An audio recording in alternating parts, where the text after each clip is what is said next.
tarde a todos os estudantes do curso de Educação Física da UFG. Nós estamos aqui reunidos no dia 6 de dezembro para discutir e problematizar a nossa disciplina Teorias do Esporte. Meu nome é José Luiz Falcão, eu sou professor formador. Nós estamos aqui com todos os orientadores acadêmicos da disciplina para planejar algumas atividades, principalmente o encontro presencial que vai acontecer no dia 14 e 15 de dezembro. Eu queria tecer alguns comentários rápidos sobre, primeiramente, a estrutura da nossa disciplina e pontuar algumas questões relacionadas com o conteúdo que vem sendo tratado nessa disciplina. É bom que se diga que essa disciplina ela acontece já pela segunda vez. Primeiro foi a partir da plataforma do ensino à distância da UAB, é isso? Nós estamos agora com a plataforma do PAFOR. Bem, a disciplina, o próprio título dela já demonstra que ela tem uma característica de teoria, né? Então, são teorias do esporte. A gente tem que entender, primeiramente, que antes de discutir o fenômeno esportivo como um todo, é fundamental que a gente entenda o que é uma teoria, né? Então, nós temos várias teorias explicativas aí dos fenômenos sociais e não poderia ser diferente com a questão do esporte. Então, nós temos várias teorias que tentam explicar o fenômeno esportivo e essas teorias estão aí publicizadas em livros, artigos e disseminadas no mundo acadêmico, e o professor de Educação Física tem a responsabilidade de acessar minimamente os pressupostos dessas teorias, os seus autores, né, para que ele tenha mais elementos para entender e explicar, principalmente, o fenômeno esportivo, né?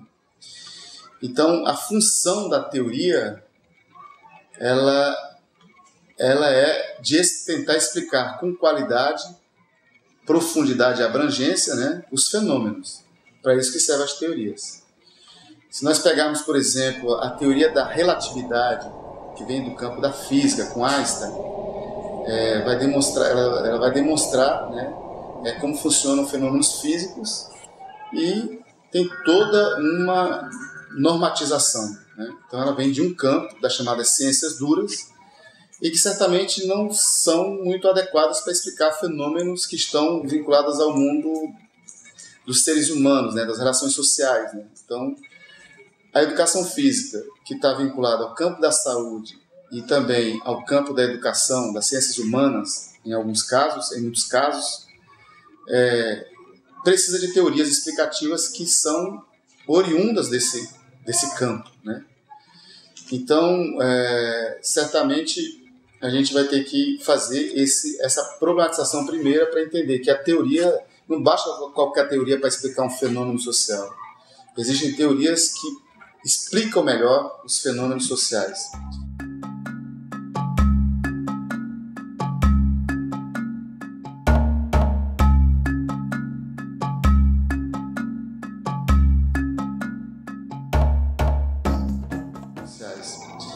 O que acontece é que, durante muito tempo, muitos aspectos das atividades humanas e sociais foram explicadas ou tentaram explicar a partir das ciências naturais, né? Daí vem as disputas teóricas, os enfrentamentos de teorias e de paradigmas científicos, né? E a gente tem que entender que os fenômenos humanos eles são melhor explicados a partir de teorias forjadas no próprio campo das ciências humanas e não das ciências naturais, por exemplo. Então esse é o primeiro elemento fundamental para a gente pensar o papel da teoria, a função da teoria, embora a gente saiba que a teoria em si não transforma o mundo, não transforma a sociedade, mas ela ajuda a explicar melhor os fenômenos sociais. Para uma teoria ser transformadora, é fundamental que nós tenhamos uma prática também transformadora, né? Então, nós devemos partir, esse é o meu entendimento, que uma teoria ela tem que partir da prática e a ela voltar com outro grau de abrangência, né, de ensinamento, né, para explicar essa própria prática, essa teoria ela tem realmente essa função de ser um movimento que a gente pode chamar de dialético com a prática. Então, a teoria que não nasce da prática, ela, de certa forma, ela deixa de ser uma teoria sólida, consistente, para ser apenas uma teorética, né? Então, se a gente pegar as duas grandes bases da construção do pensamento teórico, a gente vai ver que nós temos aí as teorias idealistas e as teorias materialistas, né? E aí tem os seus autores, isso vem lá desde os filósofos gregos, que discute a questão a partir da filosofia das explicações do mundo, né? Então, os materialistas disputam prestígio em relação aos idealistas, mas a gente tem teorias até hoje, tanto idealistas como materialistas, para explicar o fenômeno esportivo como qualquer um outro fenômeno também social.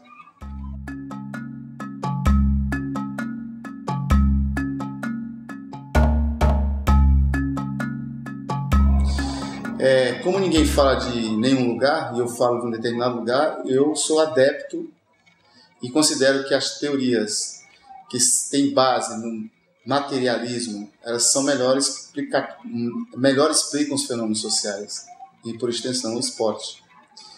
Então, e aí tem uma distinção fundamental, porque a ideia do idealismo, ou seja, as ideias explicam a realidade, muitas vezes sem fazer um cotejo com a própria realidade, é uma discussão de ideias, né?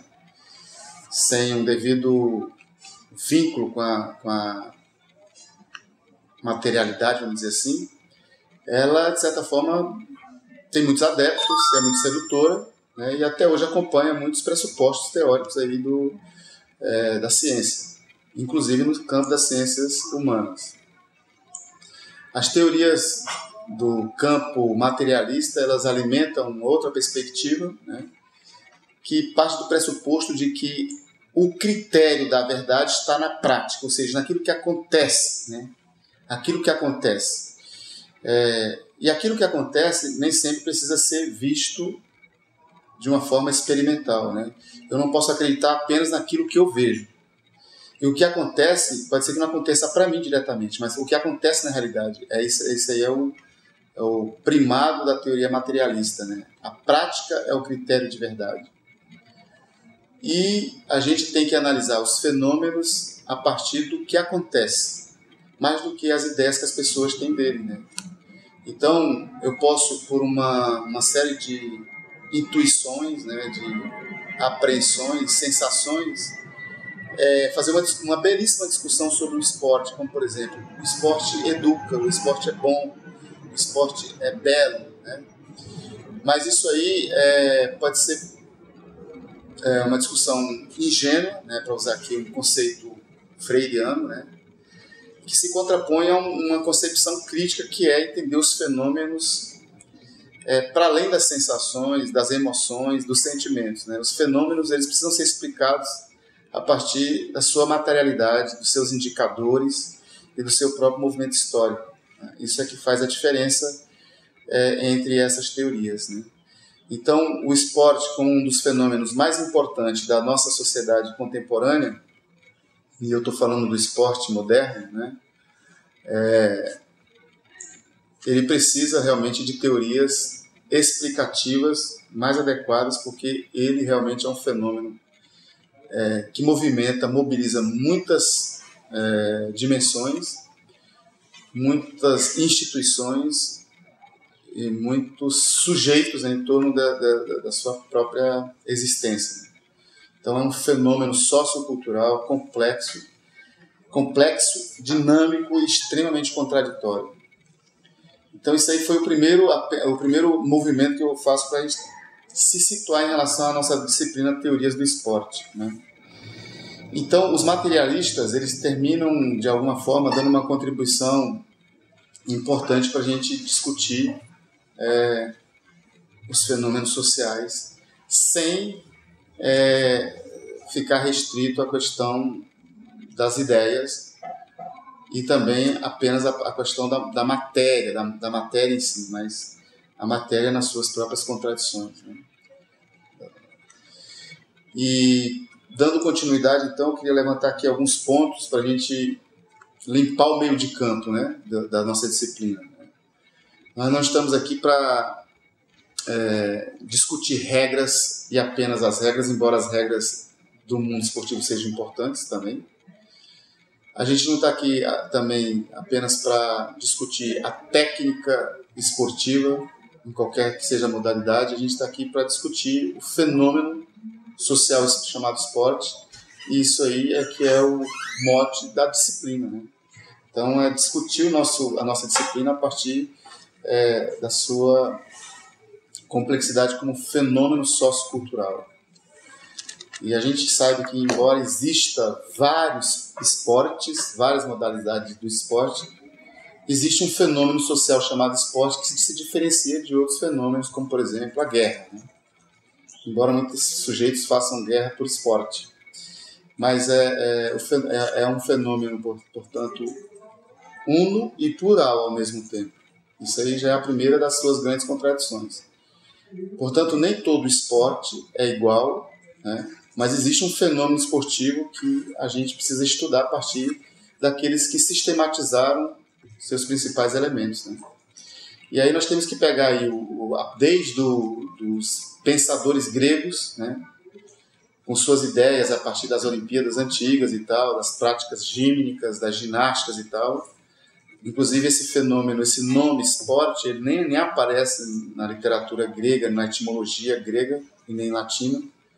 O esporte é uma construção do mundo anglo-saxão que se insere a partir da língua inglesa saxônica e se espraia por todo o mundo de uma forma avassaladora. É uma das palavras que tem trânsito mais livre em praticamente todas as línguas do mundo, as principais línguas do mundo, né? Com pequenas variações, a palavra esporte tomou conta de praticamente todas as línguas e não se diferencia muito, pelo menos na sua raiz, né? Lino Castellani Filho pensa um esporte para o Brasil, que é o esporte que o Brasil merece, mas que o Brasil ainda não encontrou ninguém que tivesse coragem, inteligência e sensibilidade para implantar. Esse dia, pode crer, esse dia vai chegar. Por exemplo, durante muito tempo, eu diria que no século XX até os anos 70, nós ainda pensávamos a educação física e o corpo na perspectiva da leitura positivista de mundo, né, Ju? Corpo dividido em espírito, alma e matéria, ou razão e matéria.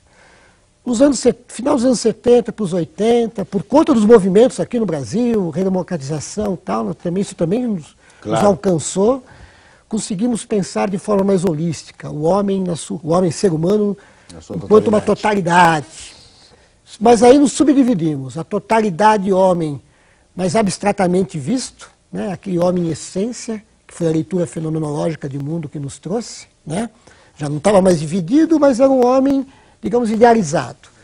E uma leitura mais marxista, que colocava o homem no seu contexto social, no seu momento histórico, e, portanto, dotado de materialidade, né, de vida.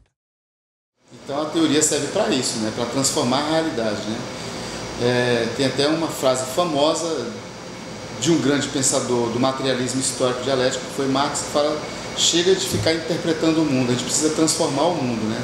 E as teorias ajudam a transformar o mundo, mas elas não bastam, né? Elas precisam estar enraizadas com a própria prática. Então, explicar o fenômeno esportivo a partir das teorias mais sólidas, mais consolidadas, mais consistentes, é um desafio de todo professor de educação física, porque o fenômeno esportivo é um fenômeno contraditório, denso, complexo, e a gente precisa de elementos explicativos mais avançados para entender esse fenômeno. E eu queria também destacar um outro ponto aqui que a gente já comentou em outras oportunidades, quando, por exemplo, eu ministrei a disciplina Teoria do Esporte para a turma presencial, que é a ideia de que o esporte é um fenômeno extremamente contraditório, né? Então, tem muitas pessoas que tentam explicar ou compreender o esporte a partir de elementos muito subjetivos, de elementos subjetivos da sua própria experiência bem-sucedida, a experiência dos grandes mitos e heróis do esporte, e terminam desconsiderando, por exemplo, que ela é uma prática também extremamente contraditória e excludente, né? Mas essas questões do contraditório geralmente não aparecem, principalmente na grande mídia, né? Para a grande mídia, o esporte é um fenômeno muito bem sucedido, né? E que deve ser praticado por todas as pessoas. Mas nem todas as pessoas praticam esporte não porque não querem, mas é porque as condições não permitem, né? As condições objetivas. Então, analisar o esporte a partir de condições objetivas é muito importante para todo professor e para qualquer pessoa que quer entender melhor esse fenômeno.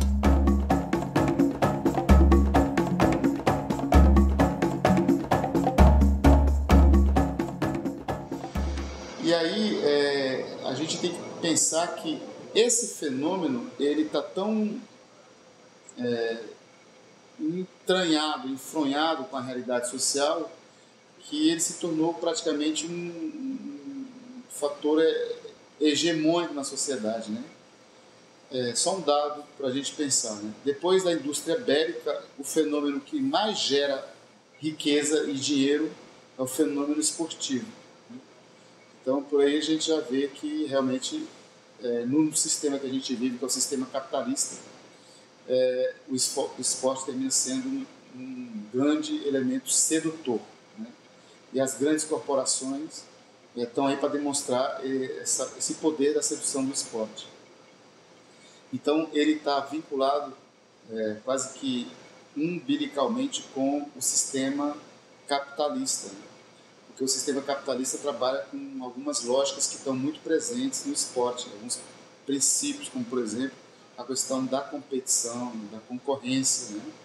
Transferindo aí para a lógica do mercado, a competição é uma concorrência e que é muito cara para o sistema capitalista se manter pujante.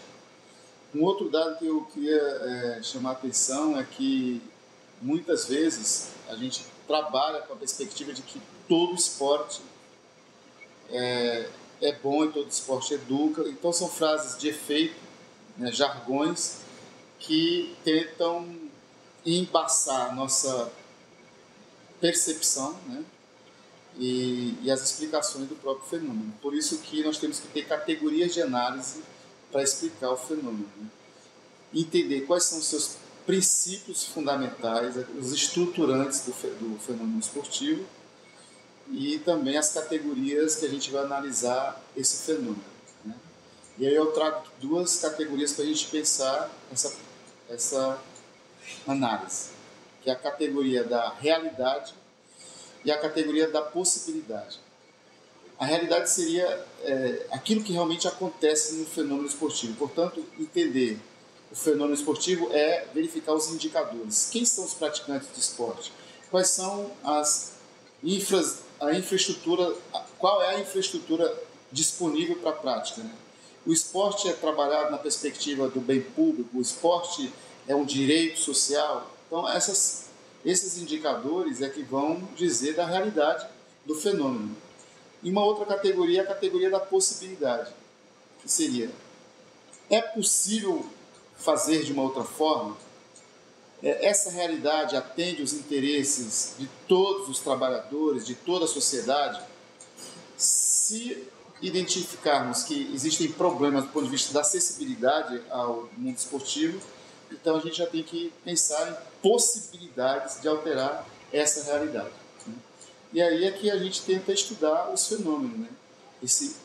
Essas categorias, realidade e possibilidade, vai mostrando, por exemplo, que a gente não parte de ideias, a gente parte de realidades concretas, de indicadores sociais, né? Do que realmente acontece. E vamos para as possibilidades.